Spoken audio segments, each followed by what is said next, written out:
के बाबरकत नाम में आप सबका सलाम। मेरा नाम है किंजा मकसूद। आप देख रहे हैं किंजा ब्लास्ट चैनल। अगर आपको मेरी वीडियो से बरकत मिलती है दूसरों के साथ शेयर किया करें ताकि आपके वसीला से दूसरे भी खुदा के कलाम को सुन सके और बरकत को हासिल कर सके। आपकी कॉलिंग आपको कुचल कर रख देगी, आपको क्रश कर देगी। अगर खुदावन ने आपको दूसरों के दिलों को जोड़ने के लिए बुलाया है तो जरूरी है कि पहले वो आपको दिल के टूटने के दर्द से गुजारे। अगर खुदावन ने आपको नबूवत के लिए बुलाया है तो आप देखेंगे कि आप अपनी जुबान पर काबू पाने की कोशिश में जद्दोजहद में लगे रहेंगे। अगर आपको खुदावन ने दूसरों पर हाथ रखने के लिए, शिफा के लिए, दूसरों को शिफा देने के लिए बुलाया है तो आप अपनी जिंदगी में देखेंगे कि आप पर रूहानी तौर पर हमले किए जाएंगे इब्लीस की तरफ से, और हमले होंगे और खुदावंद आपको जंग करना सिखाएगा, खुदावंद आपको लड़ना सिखाएगा और आप अपने जिंदगी में ज़हनी तौर पर हर रोज उन चीजों से लड़ा करेंगे और जीता भी करेंगे, क्योंकि आप खुदावंद के चुने हुए हैं और आप उसकी कॉलिंग के, उसके बुलाए हुए हैं। अगर आपकी ये कॉलिंग है तो ये चीजें आपके साथ होना जरूरी है। अगर खुदावन ने आपको दूसरों को मजबूत बनाने के लिए बुलाया है तो पहले आपको वो मजबूत बनाएगा, आपको बहुत सी आजमाइशों में से गुजारेगा, आपको बहुत से दर्द में से, तकलीफ में से, ऐसे ऐसे मुश्किलात पर्पसेस में से वो गुजारेगा जिससे निकलना आसान नहीं होगा, क्योंकि आपकी कॉलिंग, आपकी असाइनमेंट बड़ी है। कि खुदावन ये सब कुछ क्यों आपके साथ करेगा? क्योंकि वो आपको रिस्पॉन्सिबल बनाना चाहता है, उस बड़े ओहदे के काबिल बनाना चाहता है, वो आपको हम्बल बनाना चाहता है, वो आपको सच्चा बनाना चाहता है, ट्रू वर्शिपर अपना बनाना चाहता है, आपको दूसरों से मुख्तलिफ और ताकतवर बनाना चाहता है। इसलिए ये सब चीजें खुदावंद आपके साथ करेगा। आपने देखा होगा कि जैतून का तेल बगैर दबाव के नहीं निकलता। जब आप इन दुखों, तकलीफों, आजमाइशों को अपनी जिंदगी में देखें तो खुदावंद की ये वर्स को याद करें कि वो कहता है कि वो शिकस्ता दिलों के नजदीक है और खस्ता जानों को बचाता है। जब आप अपनी कॉलिंग में बहुत से दर्द, तकलीफ से गुजरते हों तो याद रखें कि उसका वादा है कि वो आपके नजदीक है, बहुत करीब है और वो आपको बचाएगा, क्योंकि उसका वादा है। खुदावन क्या कहता है यसू के शमौन अब्लीस ने तुम लोगों को मुझसे मांग लिया है ताकर गेहूं की तरह फटके। अब्लीस चाहता है कि जिसकी जिंदगी में एक बड़ी कॉलिंग है, अब्लीस चाहता है कि मैं उसको आजमाऊं, इस तरह से गेहूं की तरह से फटकूं और खुदावन को बताऊं कि ये बंदा तेरे साथ खड़ा नहीं रह सकता।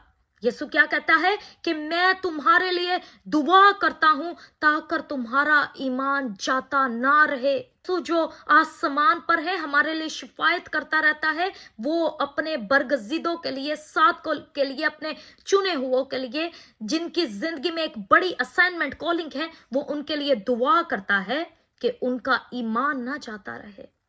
जब हम दूसरा ग्रंथियों उसके 12:9 में पढ़ते हैं कि खुदावंद कहता है कि तेरा फजल मेरे लिए काफी है, और मेरी क्रंथियो 2 उसके 12 उसके 9 में लिखा है कि मेरी कुदरत कमजोरी में पूरी होती है।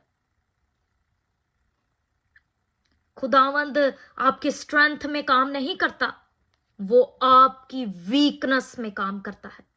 जब आप पूरी तरह से टूट जाते हैं, कमजोर हो जाते हैं, नाउमीद हो जाते हैं, तब खुदावंद अपने बड़े काम को आपकी जिंदगियों में करता है।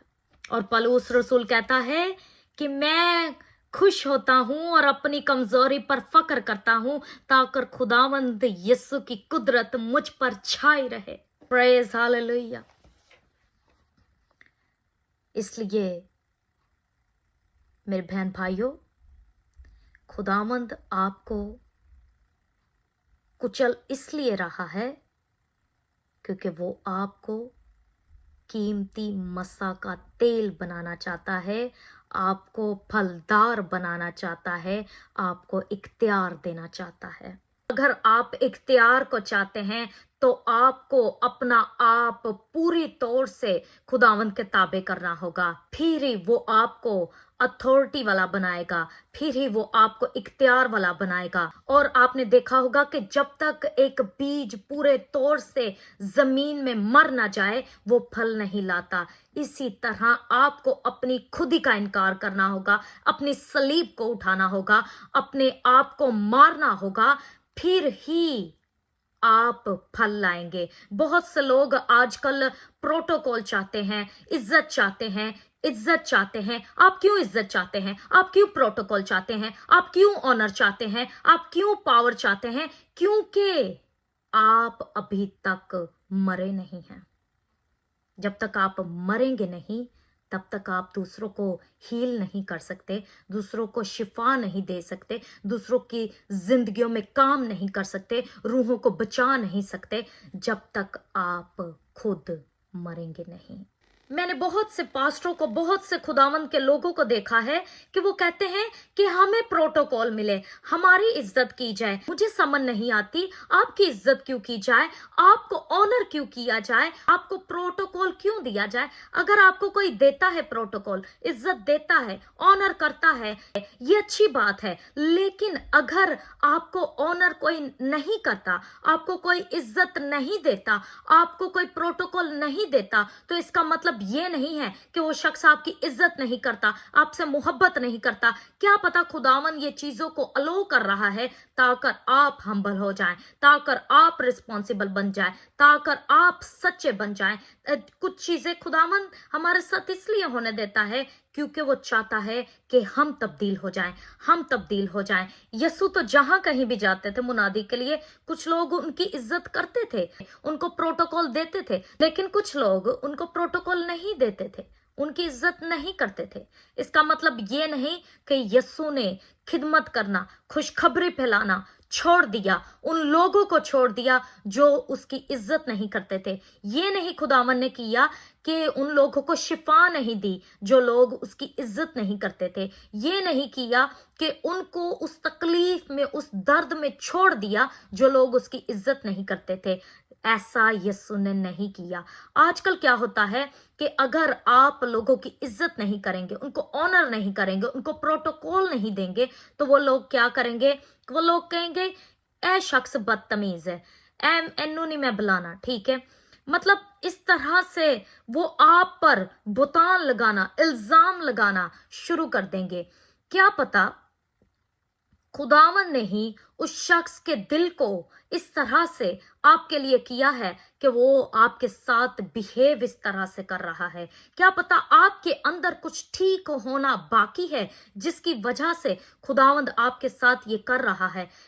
मेरी जिंदगी में ये हुआ है कि मैंने कभी भी इन चीजों पर गौर नहीं किया। अगर कोई इज्जत देता है तो खुदावंद का शुक्र अदा है, उसके नाम को जलाल मिलना चाहिए। अगर कोई नहीं इज्जत देता तो मैं इस चीज को अपने दिल पर नहीं लेती, मैं ऑफेंसिव नहीं होती। आप भी ऑफेंसिव होना छोड़ दें,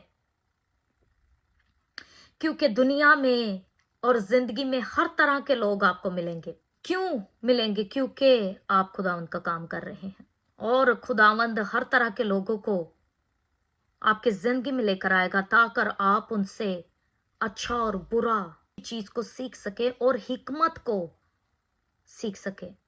अगर खुदावंद ने आपको दूसरों को सिखाने के लिए, टीचिंग के लिए, प्रीचिंग के लिए बुलाया है, तो वो पहले आपकी हिकमत को टेस्ट करेगा। आपकी हिकमत परखी जाएगी। क्यों परखी जाएगी? ताकि आपका पैगाम खालिस हो जाए, खालिस बन जाए, दूसरों की रूहों को छुए, दूसरों की जिंदगियों को तब्दील करे। इसलिए खुदावंद पहले अपने बंदा के जहन को, हिकमत को, दिल को परखता है, फिर दूसरों के आगे पेश करता है। खुदावंद आप सबके साथ हो। God bless you.